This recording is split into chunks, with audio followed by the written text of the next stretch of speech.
فلترة تفوز عندي خوش فصلة يا أخي تفوز والله خوش so viewers already হয়তো এই গানটা আপনারা অনেকেই শুনে ফেলেছেন। এটা মূলত বর্তমান টিকটক থেকে শুরু করে ইউটিউব, ইনস্টা সব জায়গায় ট্রেন্ডিংয়ে চলছে। সো এই গানের প্রেক্ষাপট যেটা বা এই গানের ব্যাকগ্রাউন্ডটা কি সেটা বলি। সেটা হচ্ছে যে মূলত এটা হচ্ছে ইন্ডিয়ান একটা মুভি রিলিজ হচ্ছে। সে মুভিটা হয়ে গেছে মেবি, আমি জানি না। বাট সে মুভির নাম হচ্ছে ধুরন্ধর। তো ওই মুভিতে মুভিটা আবার পাকিস্তানি একজন গ্যাংস্টার রহমান ডাকাত, তো তার স্টোরিতে তৈরি বেস্ড করে। সো ওই ক্যারেক্টারটা যে আছে রহমান ডাকাত, তার এন্ট্রিটা যেটা আছে মুভির আপনার হচ্ছে সঙের মধ্যে বা আপনার ট্রেইলারে, এন্ট্রির সাথে কে একজন এই গানটা অ্যাড করে দিয়ে একটা ভিডিও রিলিজ করেছিল, যেটা মূলত ভাইরাল হয়ে গেছে। সো সেখান থেকে এটা নিয়ে সবাই করছে। সো গানটা মূলত একটা অ্যারাবিক ভাইবে করা, অ্যারাবিক টাইপের টিউনে মূলত এটা করা, এবং এর সাথে কিছু অ্যারাবিক বা ওইদিকে বলতে পারেন যে পাকিস্তানে, আফগানিস্তানের সামনে লাইক সেরকম লেঙ্গুয়েজ এখানে ব্যবহার করা হয়েছে, আই ডোন্ট নো। বাট এই গানটা মূলত ওই সিনের সাথে যায়। সো এই গানটার যে নামটা হচ্ছে মূলত FA9LA। এই গানের নামটা হচ্ছে FA9LA। আর এটা হচ্ছে ফ্লিপারচি মেবি সিঙ্গারের নাম। আর দেন হচ্ছে এটা প্রডিউস করেছে ডিজে আউটল। ঠিক আছে, ডিজে আউটল মিউজিকটা প্রোডাকশন করেছে। সো এটার মূলত একটা হিপ হপ জনরার গান। এখানে মূলত একটা সানাইয়ের স্যাম্পল দিয়ে গানটা শুরু হয়। আর সানাইয়ের স্যাম্পলটা হচ্ছে আপনার যেটা শুনলেন আপনারা, এটা মূলত স্প্লাইসের একটা স্যাম্পল।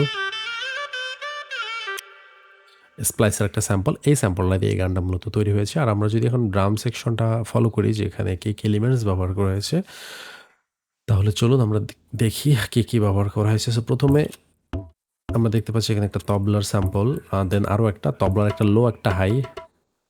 ঠিক আছে, তো আমরা ইন্ট্রোটা দেখি। হ্যাঁ,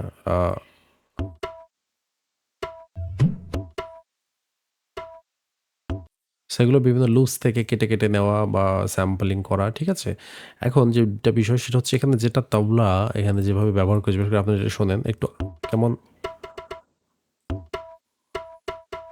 অস্বাভাবিক লাগছে না? অস্বাভাবিক লাগার কারণ আছে। এর কারণটা হচ্ছে যে এখানে তবলা নর্মালি যেভাবে প্লে হয় বা যে রিদমে প্লে হয়, এটা এখানে সেটা করা হয়নি।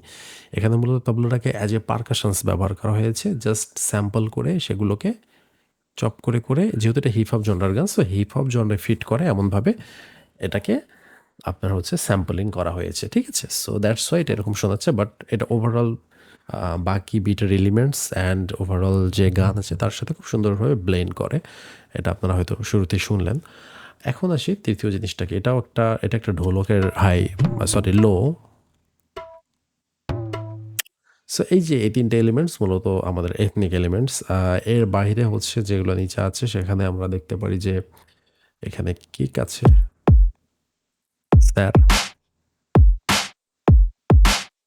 এখন এখানে একটা জিনিস বলি, এখানকার প্রত্যেকটা এলিমেন্টস যেটা করা সেটা হচ্ছে যে দেখবেন যে কোয়ান্টাইজেশন ঠিক নেই প্রত্যেকটা এলিমেন্টসের। অর্থাৎ এই এলিমেন্টসটা শুরু হওয়ার কথা এই জায়গায় বারে, কিন্তু এটা অর্ধেক, এটা হচ্ছে একটু আগে, এটাও একটু আগে, দেন এটা তো পুরো অর্ধেক ভিতরে অর্ধেক বাইরে। এই যে জিনিসটা করা হয়েছে, এটা মূলত হচ্ছে এই জিনিসটা মূলত আমাদের যে রিদম সেকশন, রিদমের সুইং ক্রিয়েট করার জন্য এটা করা।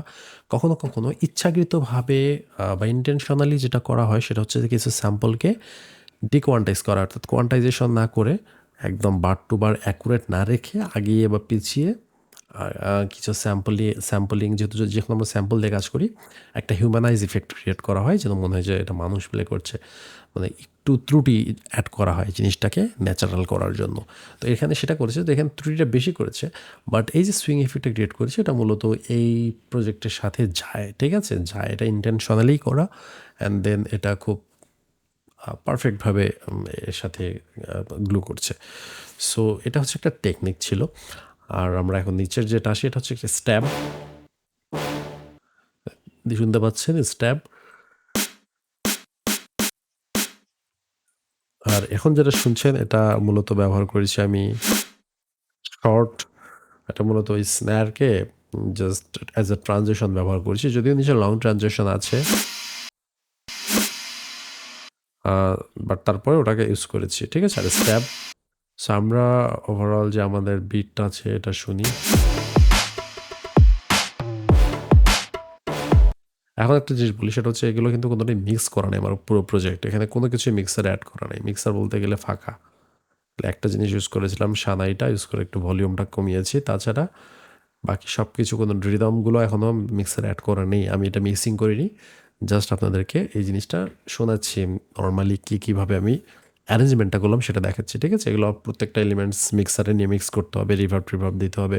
EQ কম্প্রেস করলে দেন এই সবগুলো একটা সুন্দর গ্লু করে আরও বেটার সাউন্ড আমাদেরকে দিবে। ঠিক আছে?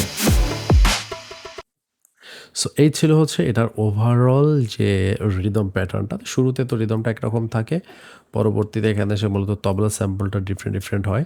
উপরে এটা ঠিকই থাকে, আর হচ্ছে কিক আর স্ন্যারগুলো এখানে সিস্টেম ওয়াইজ বসে। আর যখন এই মেইন রিদমটা শুরু হয়, বিটটা শুরু হয়, তার আগে হচ্ছে স্ন্যার। তো এখানে এরকমভাবে এটা প্লে হয়। শেষের দিকে একটা আছে শেষ একটুখানি। ঠিক আছে? সো এভাবেই এই পুরো মিউজিকের প্রোডাকশনটা করা হয়েছে। তো আশা করি এখান থেকে আপনারা কিছু শিখতে পেরেছেন। আর যদি ভিডিওটি ভালো লেগে থাকে অবশ্যই লাইক, কমেন্ট অ্যান্ড সাবস্ক্রাইব করবেন। পাশাপাশি কেউ যদি মিউজিক প্রোডাকশন কোর্স করতে চান আমার কাছ থেকে, মিউজিক প্রোডাকশন কোর্সের জন্য আমার সাথে হোয়াটসঅ্যাপে কন্ট্যাক্ট করতে পারেন। ধন্যবাদ।